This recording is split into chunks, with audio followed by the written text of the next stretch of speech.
It-testijiet provduti mill-kuntrattur kienu qarrieqa, fraudolenti. Din waħda mill-konklużjonijiet tal-inkjesta dwar il-konkrit fl-Isptar Mater Dei. L-inkjesta mmexxija mill-imħallef emeritu Filip Xiberras tlestiet it-tnejn u l-ewwel riżultati tagħha kienu mħabbra mill-Ministru Konrad Mizzi u Segretarju Parlamentari Chris Fern.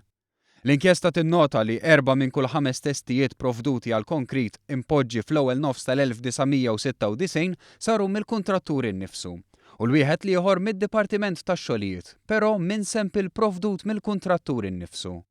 Testijiet li għall-kuntrarju ta' dawk li sabu l-kumpanija ERIP kienu kollha ta' kwalità tajba, jiġifieri 30 megapascal il fuq. Il-kwalità tal-konkrit illum mhijiex riżultat ta' deterjorazzjoni tul iż-żmien imma ta' kwalità baxxa sa mill-bidu. Għaldaqstant dan kellu jkun riżultat mhux ta' żball imma ta' sforz konġunt biex xi ħadd jibbenefika minnu. Attività li l-inkjesta issostni jista' jkun meqjus saħansitra kriminali. L-inkjesta titkellem ukoll dwar numru ta' korrispondenzi li saħansitra sa mill-1996 indikaw il-kwalità baxxa tal-konkrit. Kif ukoll fl-2011 kien indikat li ħsara f'reservwar kien ukoll minħabba konkrit ta' livell baxx. Għaldaqstant il-Ministru Mizzi u s-Segretarju Parlamentari Fern staqsew kif qatt ma tieħdet azzjoni jew saru testijiet oħra bħal kif sar taħt dan il-Gvern. U barra minn hekk xut jew xhieda indikaw allegat intervent politiku għal ftehim dwar is-supplier tal-konkrit kif ukoll possibilità ta' atti qarrieqa.